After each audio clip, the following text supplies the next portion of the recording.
Hey, good afternoon. This is Wilfredo Aguilar bringing you the word of the day. Today we're gonna be talking about departure. Yes, this is fascinating. This is awesome.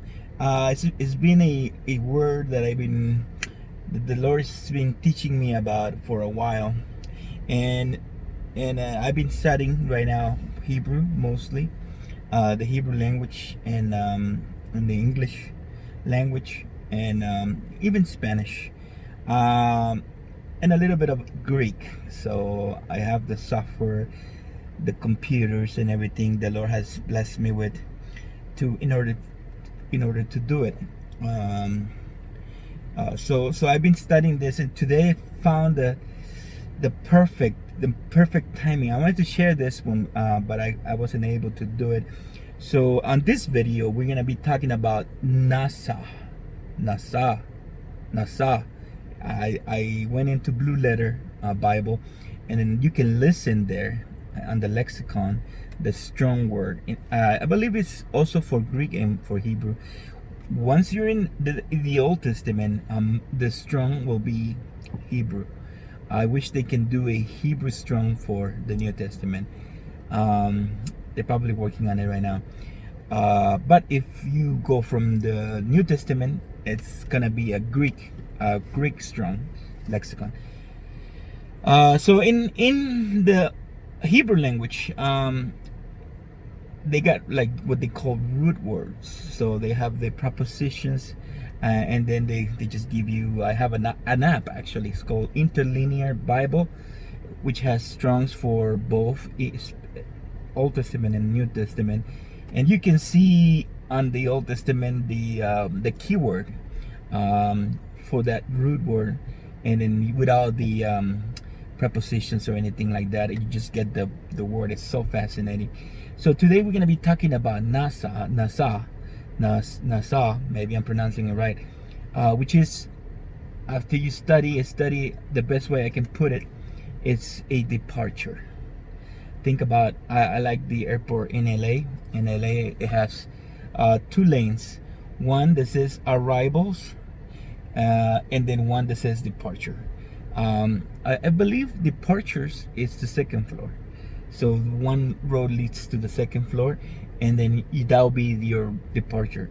Arrivals will be the first floor. So the road that leads to the bottom floor, that's the arrival. So you guessed it.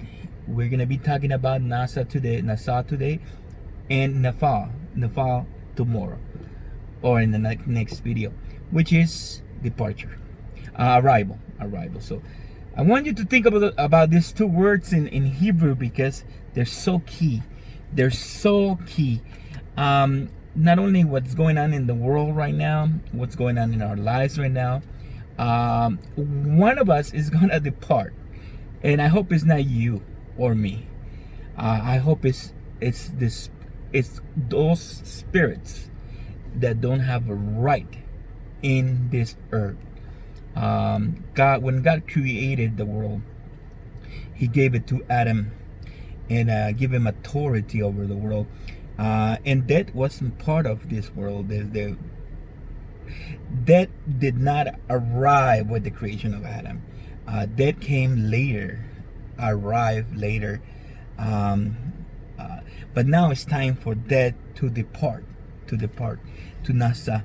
So we're gonna see this word on the story of Jacob. It's beautiful. This word, this story displays both. It's so nice. I'm trying to get all this in 10 minutes. So the NASA departure. Genesis 46:1. Israel set out with all that he had and came to Beer-sheba, and he offered sacrifice to the God of his father's Isaac. This is nice, because Israel was excited that he just found out that his son, who he thought was dead, actually is alive. Joseph. This is a type of Jesus. The people of Israel is waiting for the Messiah. They don't realize Jesus is their Messiah, and he's not dead, he's alive. So Jacob gets ready, He gets convinced. At first, he died in shock that his son was alive. But then when he believed, his heart softened, and he says he was revived. Israel was revived, and he was he's like, let's go, let's go, let's go. My son is alive. I want to see him before I die. And he just took off. He just took off. I would expect like like in the Christian world where I remember when I used to go someplace, I would pray and say, oh Lord, bless me, or is it your will for me to go here or there? But Jacob doesn't do it. Jacob just takes off. He's so excited.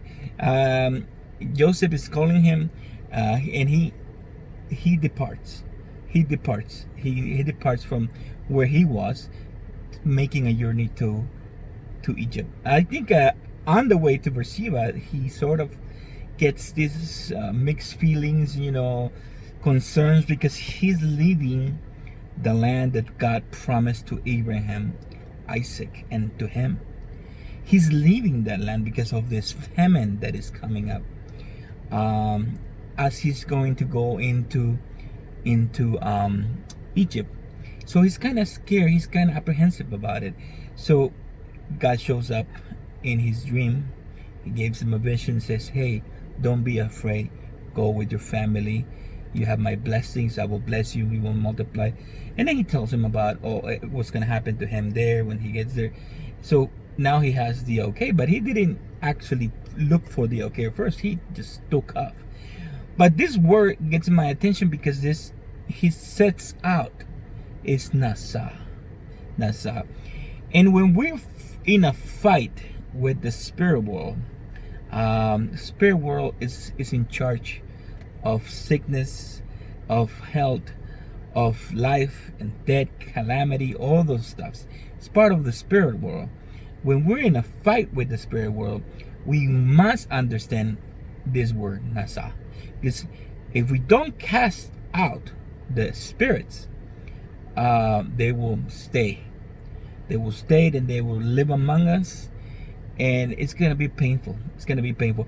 And the whole idea of this word Nasa is actually to be upon. And once it's upon you, it's in your midst. It's in you. It's in you. That's the whole idea of Nasa. So let's see an example through the story of Jacob.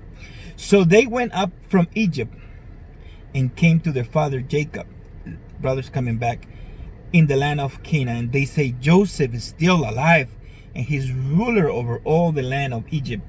Jacob was stunned, for he did not believe them. But when they told Jacob all that Joseph had said to them, and when he saw the wagons, I remember the message from Joseph Prince, show him your wagons. He was kind of a little intimidated about buying a BMW, nice BMW, and God gave him this revelation about the wagons. And some people must see your blessings to believe. So Jacob saw the blessings. He believed that his son was alive, and Joseph, and that Joseph had sent to transport him. The spirit of their father Jacob revived. Then Israel said, enough, my son is still alive. I will go to see him before I die. So now Jacob departs. He starts a journey. That's amazing. And he doesn't pray about it. He's excited. He's happy. He's feel peace. So he goes. On the way to Beer-sheba, that's where he does the sacrifice. And I guess he was having some concerns. But that was on the way, not before he started out. So he departs. Think about the airport. You depart USA to, I don't know, depart to go to England. That's one way of looking at it. So you depart, you're not in USA, now you're heading to England. So that's Nasa. And this is very important in the spirit world. This is why Jesus says, I give you authority, so that if you see a spirit governing your city, your country, your place, you must tell them to leave. Tell them to leave. Depart in the name of Jesus. Depart. Departure. They must go in the name of Jesus. I did a great job in 10 minutes. This is very awesome word. I'm gonna try to include the Strong's number so you can look it up. And this word appears throughout the Old Testament. I have a feeling that it probably even shows in the New Testament with no doubt. Especially when Jesus is casting out demons, or some verses talking about something leaving. Logos software has this thing where it would show you an equivalent of the Greek word, and then you can compare and say, oh, they're using the same word. So it's awesome. So I am having a great time. A big blessing from God. I feel like the spirit of sickness, the spirit of poverty have departed from my life, from my family, from my friends. And now we'll see you on the next video when we talk about the arrival, which is another word in Hebrew. God bless you. Have a great day. I'll see you tomorrow. Bye bye.